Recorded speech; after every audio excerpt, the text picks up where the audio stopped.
यूं तो बात की जाए तो कई बड़े दिग्गज नेताओं का फैसला ईवीएम में जनता ने तय कर दिया है और ऐसे में यहां पर ममित सीट हो या फिर कई और बड़ी दिग्गज सीटें रही हैं, तो ऐसे में इन सीटों का क्या गणित बन रहा है, इस पर कुछ महत्वपूर्ण आंकड़े सामने आ रहे हैं। तो मिजोरम की 40 विधानसभा सीटों का क्या गणित बन सकता है, जो आंकड़े हैं वो किसके पक्ष में इशारा कर रहे हैं, इसको लेकर कुछ महत्वपूर्ण विश्लेषण आपको दिखाने जा रहे हैं। अगर बात की जाए तो आइजॉल से सबसे ज्यादा 14 विधानसभा सीटें आती हैं और सबसे कम मतदान अगर हुआ है तो वो आइजॉल है। यहां पर बात की जाए तो 73.12% ही मतदान देखने को मिला है और ऐसे में इसका किसे नुकसान हो सकता है, किसे फायदा होगा, फिलहाल इस पर कुछ महत्वपूर्ण विश्लेषण सामने आ रहे हैं। 2018 में आइजॉल की 14 विधानसभा सीटों की अगर बात की जाए तो यहां पर 8 सीटों पर मेजर नेशनल फ्रंट ने जीत हासिल की थी और कांग्रेस पार्टी 0 सीट, जबकि यहां पर जेडपीएम पार्टी को यहां 6 सीटें, भारतीय जनता पार्टी और अन्य के पक्ष में भी 0 सीट रही थी। तो ऐसे में इस बार जो अनुमान दिखाई दे रहा है उस हिसाब से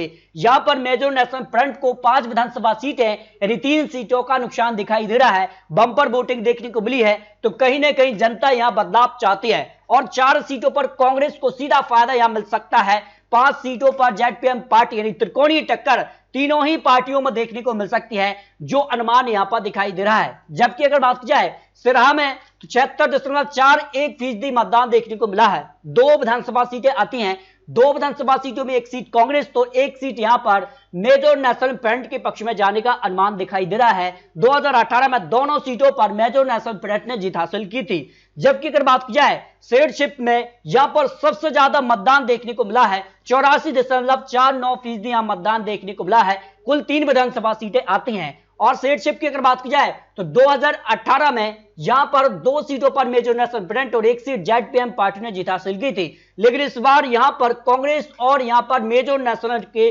बीच कड़ी टक्कर दिखाई दे रही है। 2 सीटों पर कांग्रेस पार्टी और 1 सीट पर मेजर नेशनल फ्रंट के पक्ष में आंकड़े हो सकते हैं, जो अनुमान दिखाई दे रहा है। ममित यहां पर बात की जाए तो ममित जिले से 3 विधानसभा सीटें आती हैं और अगर बात की जाए तो तीनों सीटों पर त्रिकोणीय टक्कर यहां देखने को मिल सकती है। 1 सीट यहां पर major national front, 1 seat Congress party और 1 सीट यहां पर जेडपीएम पार्टी के पक्ष में जा सकती है। 2018 में ममित जिले से अगर बात की जाए तो 3 विधानसभा सीटों पर जो आंकड़ा रहा था, 2 सीटों पर मेजर नेशनल फ्रंट और 1 सीट कांग्रेस पार्टी के पक्ष में रही थी, तो यहां पर कहीं ना कहीं फायदा यहां पर जो है जेडपीएम पार्टी को मिलता नजर आ रहा है। अगर बात की जाए कोलासिब में 3 विधानसभा सीटें आती हैं, 3 सीटों में से 1 सीट मेजर नेशनल फ्रंट, 2 सीटों पर कांग्रेस पार्टी का पलड़ा यहां पर भारी नजर आ रहा है। अगर बात की जाए यहां पर कोलासिब की तो यहां पर 2018 में 2 सीटों पर मेजर नेशनल फ्रंट और 1 सीट यहां पर जेडपीएम पार्टी ने जीत हासिल की थी, लेकिन इस बार माहौल बदल रहा है। 2 सीटों पर कांग्रेस का पलड़ा भारी हो सकता है, जो अनुमान दिखाई दे रहा है। चंपाई जिले से 5 विधानसभा सीटें आती हैं और 5 विधानसभा सीटों के जो आंकड़े बन सकते हैं, 2 सीटों पर मेजर नेशनल फ्रंट,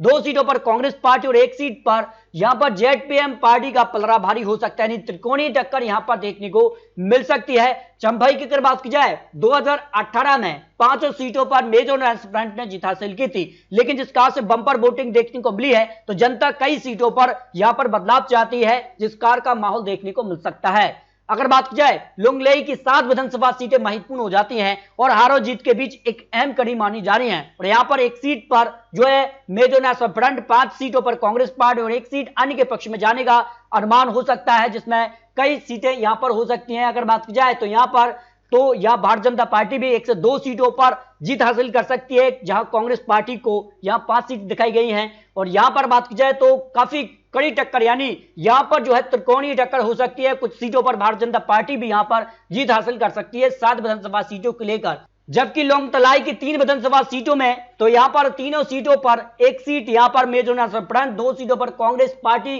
का पलड़ा भारी हो सकता है, जिसका आंकड़ा है 2018 में यहां पर 1 सीट यहां पर कांग्रेस पार्टी और 1 सीट यहां पर जो है मेजर नेशनल फ्रंट और 1 सीट यहां पर जो है भारतीय जनता पार्टी के पक्ष में रही थी, तो यहां भारतीय जनता पार्टी को भी 1 सीट पर यहां पर कड़ी टक्कर भारतीय जनता पार्टी भी देती नजर आ सकती है। तो इस तरह से अगर बात की जाए तो मिजोरम को लेकर जो महत्वपूर्ण आंकड़ा हो सकता है, इस प्रकार की जो यहां पर विश्लेषण है उस हिसाब से कांग्रेस पार्टी 15 से 17 सीट, तो मेजर नेशनल फ्रंट भी 15 से 17 सीट और जेडपीएम पार्टी को 5 से 8 सीट, 1 से 3 सीटें अन्य के पक्ष में यानी भारतीय जनता पार्टी के पक्ष में भी जा सकती है, जो अनुमान दिखाई दे रहा है। उस हिसाब से मिजोरम में यहां पर त्रिकोणीय टक्कर दिखाई दे रही है। तो क्या त्रिशंकु सरकार यहां पर मिजोरम में देखने को मिलेगी, यह भी बड़ा सवाल है। इसके अलावा अगर बात की जाए तो मिजोरम को लेकर यह सी वोटर का भी आंकड़ा 40 विधानसभा सीटों पर सामने आया था, जिसमें मिजो नेशनल फ्रंट को 13 से 17 सीट, कांग्रेस पार्टी को 10 से 14 सीट, जेडपीएम पार्टी को 9 से 13 सीट और अन्य के पक्ष में 1 से 3 सीटों का अनुमान दिखाया गया था।